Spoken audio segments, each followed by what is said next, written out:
Okay guys, so this is yet another collaboration from Crinacle, and this time with Truthear, and this IEM is called Zero, and in this video I am going to review this IEM.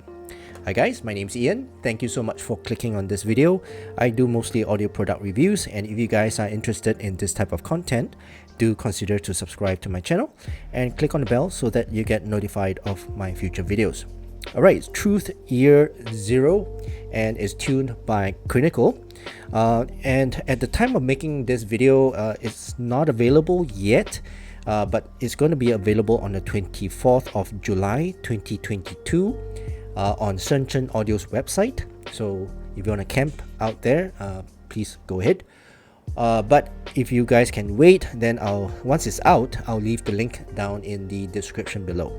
Right, and it's going to be selling at $49.99, right, 50 US dollars.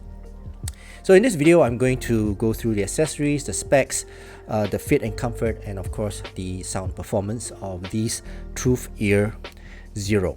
Okay, so let's take a look at the box. In fact, besides the box, it comes with another accessory, which is this anime girl called Virgo, right? And it's an acrylic stand, and you can actually hang your IEM on this stand. It's a double layered acrylic stand.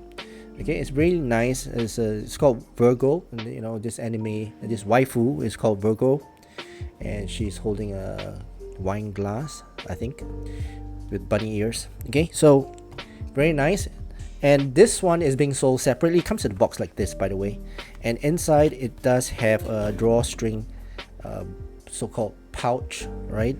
So you can actually put it inside, but you got to dismantle it first before you put it inside. Okay, so this will retail separately for $5 US. Okay, and I think it's a limited edition, if I'm not wrong. I don't know, need to clarify on that.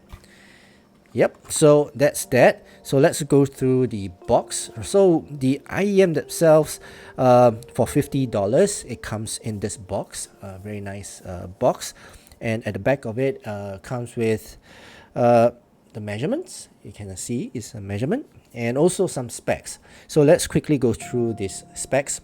This is a double dynamic driver IEM, so that's one unique feature of this IEM as well, is double dynamic, and the two drivers are two different sizes. One is a 10mm driver, the other is a 7.8mm driver, and two different materials as well. The diaphragm for the bigger one is PU, and the diaphragm for the smaller one is LCP. The sensitivity is 117.5, the impedance is 10 ohms, pretty hard to drive. The frequency response is 20 to 39,500. Okay, so yeah, so that's a very quick specs about this Zero. Now on the inside, this is what you get. Okay, you will get another waifu, right? So this time round is like a box, and inside you will get the stand, right, which I'll explain why later, warranty card and user guide. And you can use or reuse this box as a standee, right? So again, this waifu here is called Shiroi, right? It's Shiroi, and you can actually double up as a standee. You can stand it up on your desk. It comes with this foldable stand, and you can look at it every night. Yep, very good stand. Next is let's talk about the pouch. So this is a leather pouch, I think. Let's do a smell test. Yep, it's a real leather pouch, right? A very thin one, but inside is very nice and plush. So you can put your IEM inside. It's more like a coin pouch than a case. So you can't really protect your IEM inside, but you can actually separate it from your coins, your keys, and whatnot in your bag. Okay, so very nice pouch with brass buttons. Okay, very nice. Okay, next is the cable. Right, so this is a 4-core cable, pretty common, I would say. I've seen quite a few of this type of cables. Comes with angled 3.5 headphone jack. The Y splitter is metal, it's milk metal, and it does come with a chin slider. And the ear hooks is a little bit stiff, okay, a bit stiff, and it's got a 2-pin connector, which is a plastic housing. So cable wise, pretty common cable, right? Ear tips, all right, so they are very generous with the ear tips.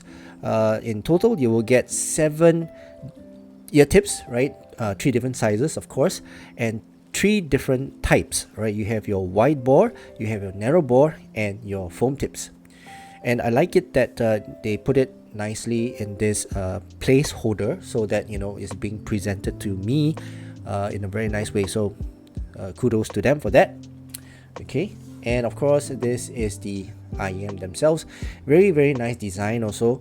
On the faceplate, you've got this so-called embossed pattern inside, a marble pattern, and it's of course filled with acrylic, and it's purple. I like purple, right? On the inside, it's acrylic shell or resin, I don't know what you call it, but inside you can see here is the bigger dynamic driver, okay, the bigger one.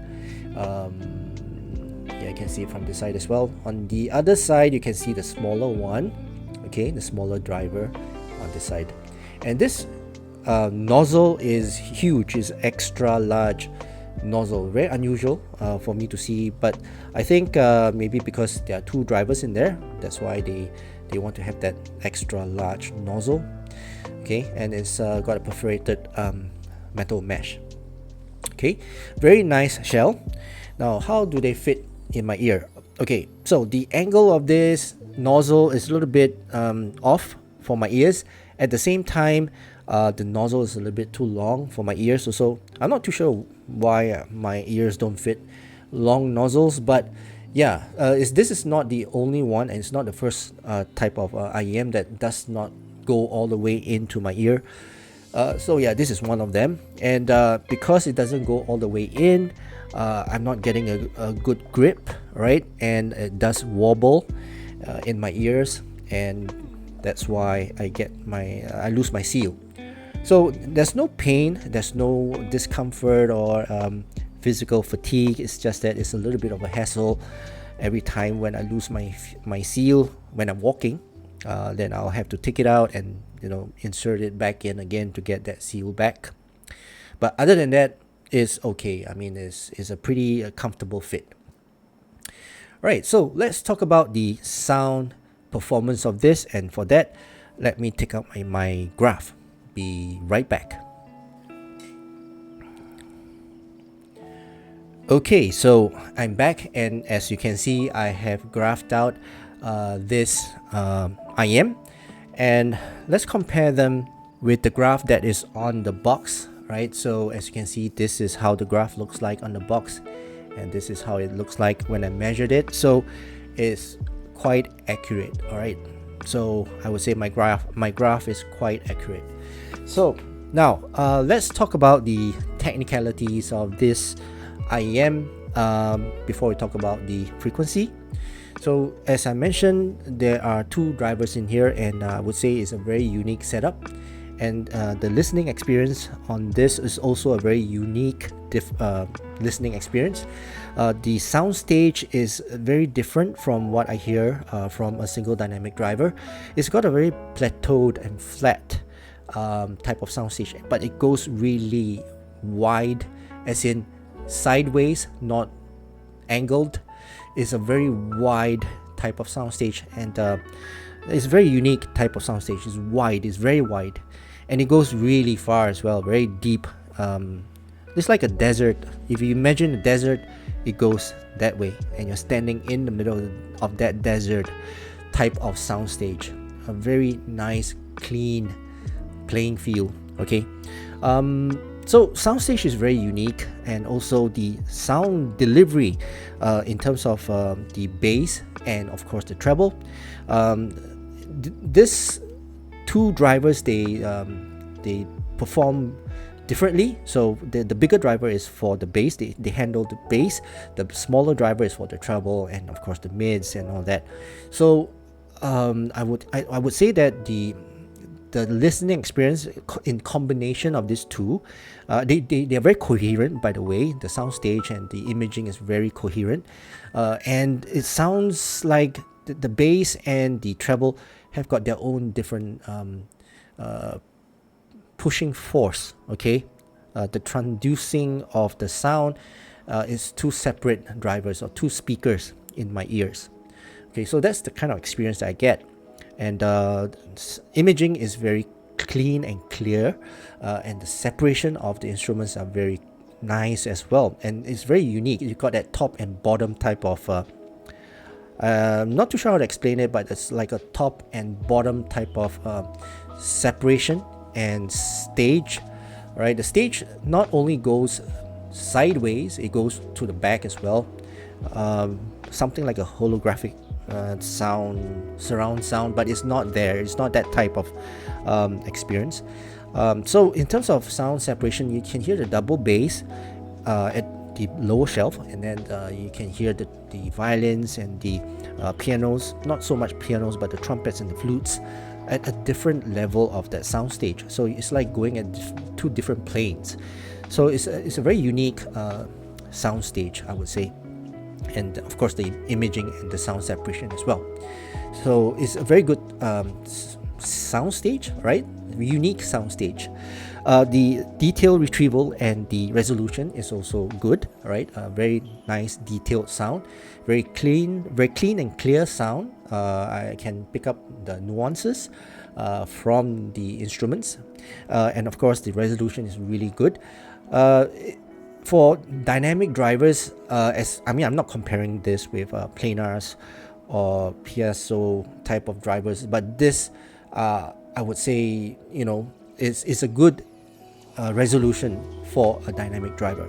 Okay, so let's talk about the sound signature. So which is again, kudos to Crinacle for him to tune it this way. And I would say it's a very unique tuning. It's a very masterful way of tuning an IEM. And I would say mature listeners will appreciate this type of tuning. The tone and timbre of this IEM is on the neutral and a lighter side of tone and timbre. The note weight is on the light side. Very neutralish and very Crinacle-ish type of tuning. And if you have listened to his tuning before, and if you like the way he tunes, this is another great tuning from him, right? So if you take a look at the bass, it's a little bit different from other type of tuning. When I look at this hum, it looks very weird to me. But now that I've listened to it, it makes sense to me, because there are two dynamic drivers. So he can actually tune the bass very differently from the rest of the frequency.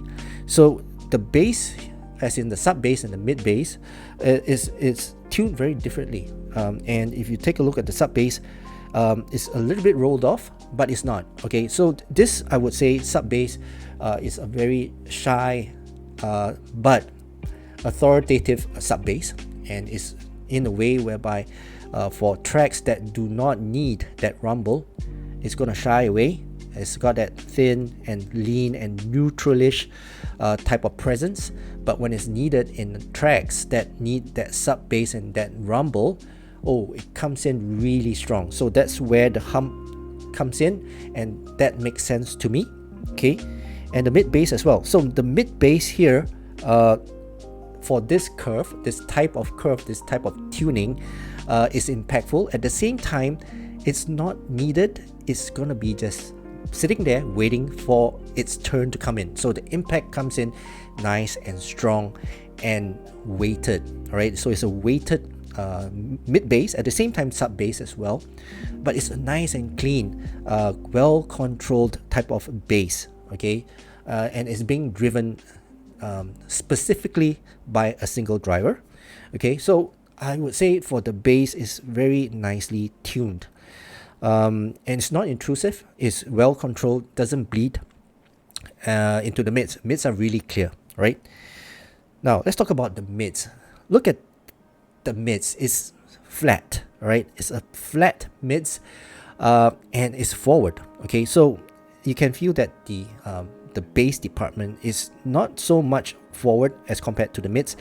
It's probably 5 dB difference, but by looking at this graph, you can tell that the mids are really forward. Well, the bass is not too much forward so that the mids can shine. So instruments, they sound really nice and clean and clear and forward, not in your face type of forward, but the clarity and the presence of the instruments is there based on this tuning. You need to have that matured listening experience to appreciate this flatness here.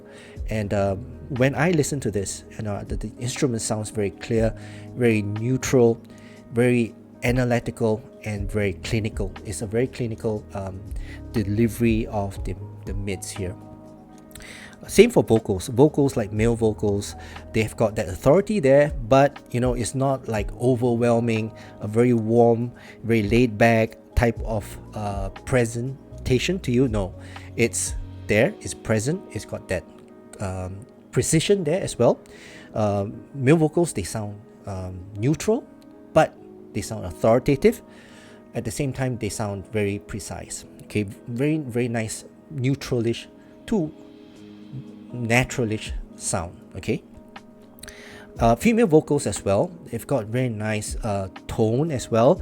I'm not saying that it's warm and it's laid back, no, but they've got the correct tone and timbre to their presentation and presence in the mix itself. Very nice energy as well, very energetic type of presence, and the clarity of their voice and sparkle is present in the mix when they are present. Okay, so in terms of vocals, they sound correct to me, right? For treble, same thing. Treble, I wouldn't say is a very bright type of treble. Is not, right? But it's a correct type of brightness, right? It's not overly energetic to a point that it's very harsh or very shouty, but it's just nice, right? It's there, the cymbal strikes, it strikes, and then it rolls off very naturally. Very good, analytical, very precise type of treble. The representation of the treble on this tuning, I would say, is natural to neutral. Okay, so if you like this type of natural to neutral type of sound signature, then I think you might like this IEM. Okay, but overall, I would say that in order to appreciate this tuning from Crinacle, first you need to understand his listening preference, and then from there you will understand how he tuned this IEM, and of course how to appreciate the tuning that he have done for this Zero. Okay, so that concludes my overall impression, a very quick one, of this Zero. And what I feel is that for those of you matured listeners, you will definitely appreciate this tuning. For beginners, you might need a little bit of time to really listen to how he tunes this IEM. But if you are, bass, you like your bass and you like your treble, and you like EDM, then maybe this IEM is you're not ready for it yet. But if you want to try at $50, I mean, this is a good budget set for you to try his tuning, because his tuning is more of a very advanced tuning for advanced listeners.